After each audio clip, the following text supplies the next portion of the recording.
Hi friends, welcome back to my channel Soumya vlogs.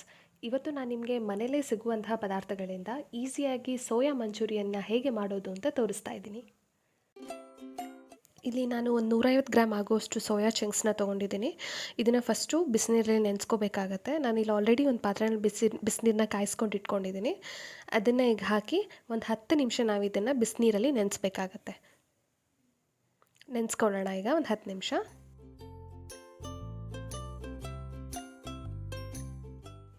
ಈಗ ನೆಂದಿದೆ. ನಾನು ಇದನ್ನು ನೀರನ್ನೆಲ್ಲ ಬಸಿದು ಒಂದು ಪಾತ್ರೆಗೆ ಹಾಕಿ ಇಟ್ಕೊಂಡಿದ್ದೀನಿ. ಇದನ್ನು ನೀಟಾಗಿ ನಾವಿವಾಗ ಸ್ಕ್ವೀಸ್ ಮಾಡ್ಕೋಬೇಕು. ಈ ಥರ ಹಿಂಡಿ ನಾವು ಅದನ್ನು ಇಟ್ಕೋಬೇಕಾಗತ್ತೆ. ಈ ಥರ ಸಾಫ್ಟ್ ಆದರೆ ಸಾಕು. ಒಳಗಡೆ ಗಂಟುಗಳೇನು ಇಲ್ಲದೇ ಇರೋ ಥರ ನಾವು ಇದನ್ನು ನೀಟಾಗಿ ನೆನೆಸ್ಕೋಬೇಕಾಗತ್ತೆ. ಇದೇ ಥರ ಈಗೆಲ್ಲನೂ ನೀರನ್ನ ಹಿಂಡಿ ಇಟ್ಕೋತಾ ಇದ್ದೀನಿ. ಈಗ ನೀರೆಲ್ಲ ಚೆನ್ನಾಗಿ ಹಿಂಡಿ ಇಟ್ಕೊಂಡಿದ್ದೀನಿ. ಇದಕ್ಕೀಗ ನಾವು ಬೇಕಾಗಿರೋ ಇಂಗ್ರೀಡಿಯೆಂಟ್ಸ್ನ ಹಾಕೋತಾ ಇದ್ದೀನಿ. ಸುಮಾರು 1.5 ಸ್ಪೂನಷ್ಟು ನಾನಿಲ್ಲಿ ಶುಂಠಿ ಬೆಳ್ಳುಳ್ಳಿ ಪೇಸ್ಟ್ನ ತೊಗೊಂಡಿದ್ದೀನಿ. ಇಲ್ಲಿ ನಾನು ಕ್ವಾಂಟಿಟಿ ಸ್ವಲ್ಪ ಜಾಸ್ತಿ ತೊಗೊಂಡಿದ್ದೀನಿ ಸೋಯಾ ಚಂಕ್ಸಿಂದು, ಹಾಗಾಗಿ 1.5 ಸ್ಪೂನಷ್ಟು ಹಾಕೋತಾ ಇದ್ದೀನಿ. ಕ್ವಾಂಟಿಟಿ ಕಮ್ಮಿ ಇದ್ದರೆ ನೀವು 1 ಸ್ಪೂನ್ ಹಾಕ್ಕೊಂಡ್ರೆ ಸಾಕಾಗುತ್ತೆ. ಸುಮಾರು 1.5 ಸ್ಪೂನಷ್ಟು ಅಚ್ಚಕಾರದ ಪುಡಿಯನ್ನು ಹಾಕೋತಾ ಇದ್ದೀನಿ.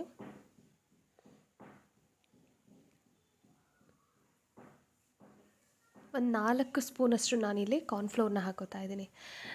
ಗಮನಿಸಿ ಫ್ರೆಂಡ್ಸ್, ಇಲ್ಲಿ ನಾನು ಯಾವುದೇ ರೀತಿಯಾದಂಥ ಮೈದಾನ ಆ್ಯಡ್ ಮಾಡಿಲ್ಲ. ನಾನು ಜಸ್ಟ್ ಇಷ್ಟೇ ಇಂಗ್ರೀಡಿಯೆಂಟ್ಸಿಂದ ನಾನು ಸೋಯಾ ಚಂಕ್ಸ್ ಮಂಚೂರಿಯನ್ನು ಮಾಡ್ತಾ ಇರೋದು. ತುಂಬ ಟೇಸ್ಟಿಯಾಗಿರುತ್ತೆ. ನಿಮಗೆ ಹೋಟೆಲ್ ಸ್ಟೈಲಲ್ಲೇ ಇರುತ್ತೆ ಈ ಮಂಚೂರಿ. ರುಚಿಗೆ ತಕ್ಕಷ್ಟು ಉಪ್ಪನ್ನು ಹಾಕೋತಾ ಇದ್ದೀನಿ ನಾನು. ಇದನ್ನೆಲ್ಲ ಹಾಕಿ ನಾವು ನೀಟಾಗಿ ಕಲಿಸ್ಕೋಬೇಕಾಗತ್ತೆ. ಎಲ್ಲ ಇಂಗ್ರೀಡಿಯೆಂಟ್ಸು ಕೂಡ ಅದಕ್ಕೆ ನೀಟಾಗಿ ಕೋಟ್ ಆಗಬೇಕು. ಸೋಯಾ ಚಂಕ್ಸ್ಗೆ ನೀಟಾಗಿ ಕೋಟ್ ಆಗಬೇಕು. ಆ ಥರ ಸರಿಯಾಗಿ ಕಲಿಸ್ಕೊಳ್ಳಿ. ಈಗ ಇದು ರೆಡಿಯಾಗಿದೆ. ಇದನ್ನು ನಾವೀಗ ಎಣ್ಣೆಯಲ್ಲಿ ಡೀಪ್ ಫ್ರೈ ಮಾಡ್ಕೊಳ್ಳೋಣ. ನನಗೆ ಆಲ್ರೆಡಿ ಒಂದು ಬಾಣಲಿನಲ್ಲಿ ಎಣ್ಣೆನ ಕಾಯೋಕ್ಕಿಟ್ಟಿದ್ದೆ. ಎಣ್ಣೆ ಕಾದಿದೆ. ಇವಾಗ ಇದನ್ನು ಹಾಕಿ ಡೀಪ್ ಫ್ರೈ ಮಾಡ್ಕೊಳ್ಳೋಣ. ಈ ಪ್ಯಾಂಡಮಿಕ್ ಟೈಮಲ್ಲಂತೂ ನಾವು ಹೊರಗಡೆ ಹೋಗಿ ತಿನ್ನೋಕ್ಕಾಗಲ್ಲ. ಸೊ ಮನೆಯಲ್ಲೇ ನಾವು ಈಸಿಯಾಗಿ ಈ ಥರ ಮಾಡಿಕೊಂಡು ತಿನ್ನೋದ್ರಿಂದ ಅದೇ ಥರ ಟೇಸ್ಟೇ ನಮಗೆ ಸಿಗತ್ತೆ. ತುಂಬ ಕಮ್ಮಿ ಇಂಗ್ರೀಡಿಯೆಂಟ್ಸಲ್ಲಿ ತುಂಬ ಕಮ್ಮಿ ಸಮಯದಲ್ಲಿ ಈ ಮಂಚೂರಿಯನ್ ರೆಡಿ ಆಗುತ್ತೆ. ಮೀಡಿಯಮ್ ಫ್ಲೇಮ್ನಲ್ಲೇ ನಾವಿದನ್ನು ಗೋಲ್ಡನ್ ಬ್ರೌನ್ ಆಗುವಷ್ಟು ಫ್ರೈ ಮಾಡ್ಕೋಬೇಕು. ಈಗ ರೆಡಿಯಾಗಿದೆ. ಇದನ್ನು ಒಂದು ಪಾತ್ರೆಗೆ ಹಾಕೋತಾ ಇದ್ದೀನಿ. ಇದೇ ಥರ ನಾವು ಎಲ್ಲದನ್ನು ಫ್ರೈ ಮಾಡ್ಕೋಬೇಕು.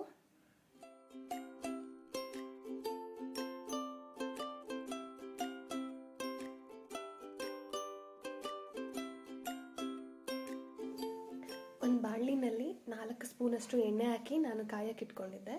ಇದಕ್ಕೀಗ ಒಂದು ದೊಡ್ಡ ಈರುಳ್ಳಿನ ಕಟ್ ಮಾಡ್ಕೊಂಡು ಹಾಕ್ಕೊತಾ ಇದ್ದೀನಿ.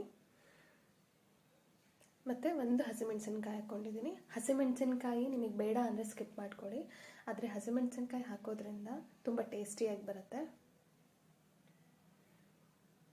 ಇದನ್ನು ನೀಟಾಗೆಲ್ಲ ಫ್ರೈ ಮಾಡ್ಕೊಳ್ಳೋಣ. ಹಸಿ ವಾಸನೆ ಹೋಗೋವರೆಗೂ ನಾವು ಫ್ರೈ ಮಾಡ್ಕೋಬೇಕಾಗತ್ತೆ. ಈರುಳ್ಳಿ ಫ್ರೈ ಆಗೋಷ್ಟರಲ್ಲಿ ನಾವು ಕಾರ್ನ್ಫ್ಲೋರ್ ಮಿಕ್ಸ್ನ ರೆಡಿ ಮಾಡ್ಕೊಳ್ಳೋಣ. ಒಂದು ಬೌಲಲ್ಲಿ ನೀರು ತೊಗೊಂಡಿದ್ದೀನಿ. ಅದಕ್ಕೆ 1 ಸ್ಪೂನಷ್ಟು ಕಾರ್ನ್ಫ್ಲೋರ್ನ ಹಾಕಿ ಕಲಸಿ ಇಟ್ಕೋತಾ ಇದ್ದೀನಿ.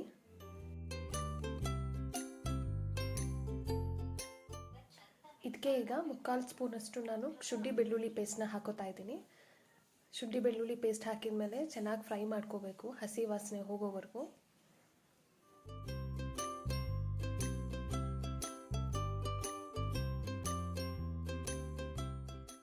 ಈಗ ನಾನು ಟೊಮೆಟೊ ಸಾಸ್ನ ಹಾಕೋತಾ ಇದ್ದೀನಿ. ಇದು ಹೋಮ್ ಮೇಡ್ ಸಾಸ್. ಇದನ್ನು ಮನೆಯಲ್ಲೇ ಸಿಗುವಂತಹ ಪದಾರ್ಥಗಳಿಂದ ಮಾಡಿರೋದು. ಇದಕ್ಕೆ ವಿನೆಗರ್ನ ಹಾಕಿಲ್ಲ. ಈ ರೆಸಿಪಿನ ಹೇಗೆ ಮಾಡೋದು ಅಂತ ನನ್ನ ಚಾನಲ್ನಲ್ಲಿ ಅಪ್ಲೋಡ್ ಮಾಡಿದ್ದೀನಿ. ನೀವಿನ್ನೂ ನೋಡಿಲ್ಲ ಅಂದರೆ ಡಿಸ್ಕ್ರಿಪ್ಷನ್ ಬಾಕ್ಸ್ನಲ್ಲಿ ಲಿಂಕ್ನ ಕೊಟ್ಟಿರ್ತೀನಿ, ಒಂದ್ಸರಿ ಚೆಕ್ ಮಾಡಿ. ಇದನ್ನೆಲ್ಲ ಚೆನ್ನಾಗಿ ಮಿಕ್ಸ್ ಮಾಡ್ಕೊಂಡ್ಮೇಲೆ ಇದಕ್ಕೀಗ ಕಾರ್ನ್ಫ್ಲೋರ್ ಮಿಕ್ಸ್ನ ಹಾಕೋತಾ ಇದ್ದೀನಿ. ಇದನ್ನು ಹಾಕೋದ್ರಿಂದ ಗ್ರೇವಿಗೆ ಒಂದು ಒಳ್ಳೆ ಥಿಕ್ನೆಸ್ ಬರುತ್ತೆ. ಇಲ್ಲಿ ನೀವು ಅಬ್ಸರ್ವ್ ಮಾಡ್ತಿರ್ಬೋದು, ನಾನಿಲ್ಲಿ ಸೋಯಾ ಸಾಸ್ ಆಗಲಿ ಚಿಲ್ಲಿ ಸಾಸ್ ಆಗಲಿ ಯೂಸ್ ಮಾಡ್ತಿಲ್ಲ. ಇದೊಂದೇ ಸಾಸ್ ಸಾಕು. ನಾವು ಹೋಟೆಲಲ್ಲಿ ಯಾವ ಥರ ಟೇಸ್ಟ್ ಸಿಗುತ್ತೋ ಅದೇ ಥರ ನಾವು ಮನೆಯಲ್ಲೇ ಮಾಡ್ಕೋಬೋದು. ಈಗ ಗ್ರೇವಿ ರೆಡಿ ಆಗಿದೆ. ಇದಕ್ಕೆ ನಾವು ಕರೆದಿಟ್ಕೊಂಡಿರುವಂತಹ ಸೋಯಾ ಚಂಕ್ಸ್ನ ಹಾಕೋತಾ ಇದ್ದೀನಿ. ನಿಮಗೆ ಗ್ರೇವಿ ಇನ್ನೂ ತೆಳುವಾಗಿ ಬೇಕು ಅಂದರೆ ಇನ್ನೂ ಸ್ವಲ್ಪ ನೀರು ಹಾಕ್ಕೊಳ್ಳಿ. ಇಷ್ಟೇ ಕನ್ಸಿಸ್ಟೆನ್ಸಿ ಸಾಕು ಅಂದರೆ ನೀರೇನು ಹಾಕ್ಕೊಳ್ಳೋ ಅವಶ್ಯಕತೆ ಇಲ್ಲ. ಈ ಮಳೆಗಾಲದಲ್ಲಿ ನಮಗೆ ಈವ್ನಿಂಗ್ ಟೈಮ್ ಸ್ನ್ಯಾಕ್ಸ್ ಆಗಿ ಸ್ಪೈಸಿಯಾಗಿ ಏನಾದರೂ ತಿನ್ನಬೇಕು ಅಂತ ಅನಿಸುತ್ತೆ. ಅಂಥ ಟೈಮಲ್ಲಿ ನೀವು ಇದನ್ನು ಬೇಗನೆ ಈಸಿಯಾಗಿ ಮನೆಯಲ್ಲೇ ಮಾಡ್ಕೋಬೋದು. ಸಂಜೆ ಟೀ ಜೊತೆ ಅಥವಾ ಕಾಫಿ ಜೊತೆ ಇದನ್ನು ಬಿಸಿ ಬಿಸಿಯಾಗಿ ಮಾಡ್ಕೊಂಡು ತಿಂದರೆ ಅದ್ರ ಮಜಾನೇ ಬೇರೆ. ಇದಕ್ಕೀಗ ಒಂದು ಅರ್ಧ ಸ್ಪೂನಷ್ಟು ಅಚ್ಕಾರದ ಪುಡಿನ ಹಾಕೋತಾ ಇದ್ದೀನಿ, ಮತ್ತು ಒಂದು ಅರ್ಧಕ್ಕಿಂತ ಕಮ್ಮಿ ಗರಂ ಮಸಾಲಾನ ಹಾಕೋತಾ ಇದ್ದೀನಿ. ರುಚಿಗೆ ತಕ್ಕಷ್ಟು ಉಪ್ಪು ನಾವು ಆಲ್ರೆಡಿ ಹಾಕ್ಕೊಂಡಿರ್ತೀವಿ ಸೋಯಾ ಚಂಕ್ಸ್ಗೆ, ಸೊ ಇವಾಗ ಉಪ್ಪು ನೋಡಿ ಹಾಕ್ಕೊಳ್ಳಿ. ಈಗ ನಾನು 1 ಸ್ಪೂನಷ್ಟು ಕಸೂರಿ ಮೇಥಿನ ಹಾಕೋತಾ ಇದ್ದೀನಿ. ಕಸೂರಿ ಮೇಥಿ ಹಾಕೋದ್ರಿಂದ ಮಂಚೂರಿಗೆ ಒಂದು ಒಳ್ಳೆ ಟೇಸ್ಟ್ ಸಿಗುತ್ತೆ. ಈಗ ಕೊತ್ತಂಬರಿ ಸೊಪ್ಪನ್ನ ಹಾಕೋತಾ ಇದ್ದೀನಿ. ಈಗ ಒಂದು ಒಳ್ಳೆ ಮಿಕ್ಸ್ ಮಾಡ್ಕೊಳ್ಳೋಣ. ಈಗ ಟೇಸ್ಟಿಯಾಗಿರೋ ಸೋಯಾ ಮಂಚೂರಿಯನ್ ರೆಡಿಯಾಗಿದೆ. ಇದನ್ನು ಈಗ ನಾನು ಒಂದು ಸರ್ವಿಂಗ್ ಪ್ಲೇಟ್ಗೆ ಹಾಕೋತಾ ಇದ್ದೀನಿ. ಈ ರೆಸಿಪಿ ನಿಮಗೆ ಇಷ್ಟವಾದಲ್ಲಿ ಪ್ಲೀಸ್ ಲೈಕ್ ಮಾಡಿ, ಶೇರ್ ಮಾಡಿ, ಮತ್ತು ನನ್ನ ಚಾನಲ್ನ ಯಾರೂ ಇನ್ನೂ ಸಬ್ಸ್ಕ್ರೈಬ್ ಮಾಡ್ಕೊಳ್ಳದೆ ನೋಡ್ತಾ ಇದ್ದೀರಾ, ಪ್ಲೀಸ್ ಸಬ್ಸ್ಕ್ರೈಬ್ ಮಾಡ್ಕೊಳ್ಳಿ. ಪಕ್ಕದಲ್ಲೇ ಇರೋ ಬೆಲ್ ಐಕನ್ನ ಕ್ಲಿಕ್ ಮಾಡಿ. Thanks for watching my video.